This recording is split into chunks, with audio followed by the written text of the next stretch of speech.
método de ensino no que se centra basicamente na adquisición de competencias. É o mesmo tema, porque se eu teño galego fora da escola, a miña competencia en galego non se está adquirindo só na escola, se está adquirindo en toda a vida social que eu desenrole.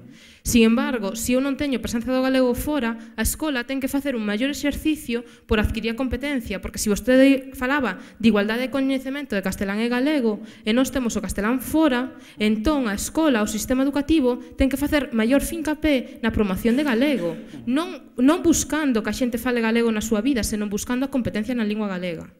No, pero ti estás introducindo unha reflexión que, efectivamente, é unha reflexión moi interesante, pero que temos que ter clara e poñela no marco adecuado.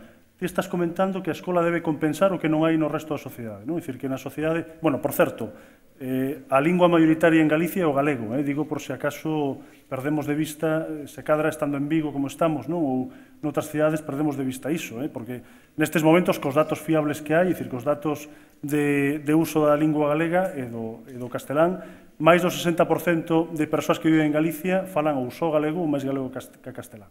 Eso, por certo, por nota pé de páxina, non? Agora, é demagoxia non é un... Permitideme acabar a reflexión, non? Iso por unha banda. E por outra banda, a ver, se o argumento que utilizamos é a escola ten que converterse nun elemento compensador dunha situación sociolingüística desfavorable que hai fora dos centros educativos, pois iso está ben, é dicir, é un método posible, é dicir, é unha forma posible de enfocar o marco lingüístico educativo, pero hai un problema que hai que tratar e hai que telo moi claro. Podemos utilizar na escola a lingua que ten menos prestixio social ou menos forza social, pero cun requisito só, sempre cando a maior parte da sociedade queira iso. Sempre cando a maior parte da sociedade estea disposta a esa situación. É dicir, esa maioría de poboación que conforma a sociedade na que vivimos ten que estar de acordo en que exista ese desequilibrio no ámbito educativo a favor dunha das linguas que está na sociedade, neste caso, a lingua minoritaria ou a lingua como queiramos denominar. Pero que pasa se a maior parte da sociedade non está de acordo con ese proceso? Creo que esta é unha reflexión que todos debemos facer. Había aquí unha petición de palabra. Hola. Que pasa? Unha cuestión da demagoxia, Anxo. Que pasa? Nas vilas, os adolescentes chega un punto que cambian a súa lingua, pasan ao castelán. Sí, a maioría da poboación fala galego, pero hai un momento que cambian o castelán. Ti vas a unha administración pública e por non montar un Cristo, déixalos estar. Non xente como a nós, porque o mellor nós parámonos a poñer unha denuncia ou a poñer unha reclamación, pero vai miña nai a algún lado e dinlle, no, por favor, hábleme castellano. No, por favor, usted ten unha oposición aprobada e ten o deber de atenderme en galego. E miña nai, por non montar un Cristo, colle en marcha. E dixe, volverei outro día ou que me atenda outra persona. A maioría da población fala galego? Sí, pero hai un problema. Que deixamos que nos asoballen. E a min non me vale, Anxo, que me digas, si estamos promovendo galego, facemos todo o que podemos cos meniños e todo o que queiras, está moi ben. Pero hai que controlar esas cousas. Como estades controlando esas cousas? Non o estades facendo. Sí, o que pasa que...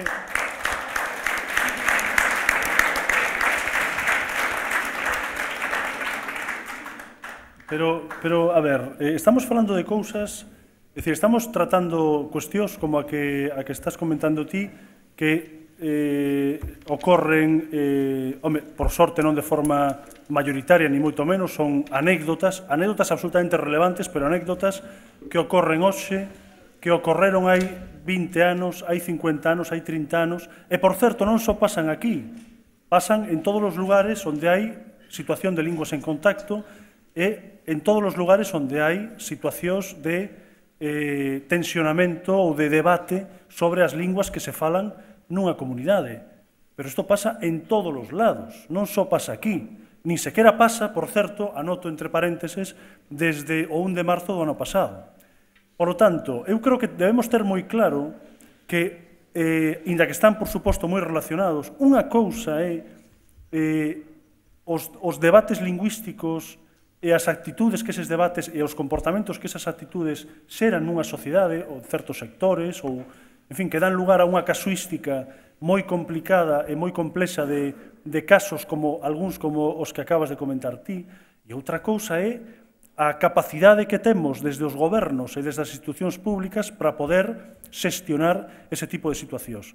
Evidentemente, antes facía referencia a ese principio de non discriminación. En Galicia temos unha regulación que impide que haxa discriminación por razóns de lingua. Entón, evidentemente, se unha persoa que vai a un servizo público para que o atendan ou para facer algún tipo de xestión, se ten algún tipo de problema por mor da lingua que utiliza, hai mecanismos para pasar esa queixa. Nós recibimos todas as semanas algunha queixa por motivos de tipo lingüístico. O Valedor do Pobo tamén recibe queixas que temos que xestionar, que temos que informar para solucionar eses problemas. Por certo, queixas nas dúas direccións, tanto daquelas persoas que acoden utilizando a lingua galega e séntense non atendidas correctamente, como, sobre todo, da outra dirección.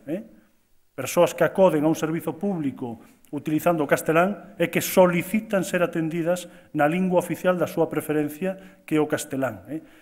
Por lo tanto, temos un marco que regula, que impide que haxa ese tipo de casos. Evidentemente, hainos hoxe, haberá dentro de 5 anos, e como soubo tamén hai 10 ou 15 anos, e evidentemente temos que, entre todos, facer todo o posible e utilizar os mecanismos que temos para impedir este tipo de situacións que, repito, ocorren, que eu saiba, en todo tipo de situacións de contacto de linguas no País Vasco, en Cataluña, en Valencia, en Gales e en Alsacia. Pero, bueno, efectivamente, un tema que é un tema de preocupación. Había outra pregunta por esta zona. Bon día. Tú comentaches antes que para a elaboración do borrador se tivo en conta a opinión do Consello da Cultura Galega máis da Real Academia Galega. Ben, os informes que elaboraron foron ben claros, ben contundentes contra o decreto. Quixera saber se van ser tidos en conta de alguma maneira. E outra cousa, comentaches contestando o tema das traducións que ese tema depende da Consellería de Cultura. Espero que non te refiras ao Grande dos Monjes, porque é un cachondeo. É un cachondeo. Refírome á Consellería de Cultura, non me refiro á toponimia refírome a que é unha convocatoria da Consellería de Cultura e cada un ten a súa responsabilidade. O Consello da Cultura Galega e o Consello da Cultura Galega e a Real Academia Galega emitiron os seus informes por petición da Xunta de Galicia. Isto quero deixalo moi claro. No 2007 non se lle pediu o Consello a ninguén, nin o Consello, nin a Real Academia Galega. Emitiron 2 informes onde se establece unha serie de pautas, unha serie de elementos de discordancia, discrepancia coas bases do decreto. Evidentemente, eu en varias ocasións agradecín ese posicionamento das dúas institucións culturais e lingüísticas de referencia e teremos en conta algunhas desas reflexións de cara a elaborar o anteproxecto do decreto. Iso é o que podo comentar nestes momentos. E xa que comentas o de desván de los monjes, eu sí que con isto, independentemente da valoración que queirades facer, sí que vos quero dicir unha cousa. O texto inicial, o texto base dese erro de traducción era o galego. E por unha mala traducción, pola non revisión dun corrector automático, por un traductor automático, pola non corrección do texto en castelán, saiu esta metedura de pata toponímica. O texto estaba escrito en castelán, por certo. Perdón, o texto estaba escrito originalmente en galego e traduciuse ao castelán. Había outra pregunta por aquí adiante. Sí, pero era en castelán porque a intervención era en Fitur en Madrid, non era por outro motivo.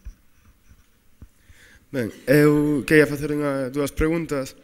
A primeira, dicías que o borrador do decreto respondía a unha polémica suscitada contra o decreto do anterior goberno e que agora non hai polémica, entón, porque, bueno, veste de enfrontar a unha folga xeral no ensino, unha das manifestacións máis grandes na Galiza, como non había desde prácticamente o Prestige, onde, en vez de estar auspiciada por campañas de xente de fora, que tanto ama a nosa patria, non, como a Rosa Díez, Pois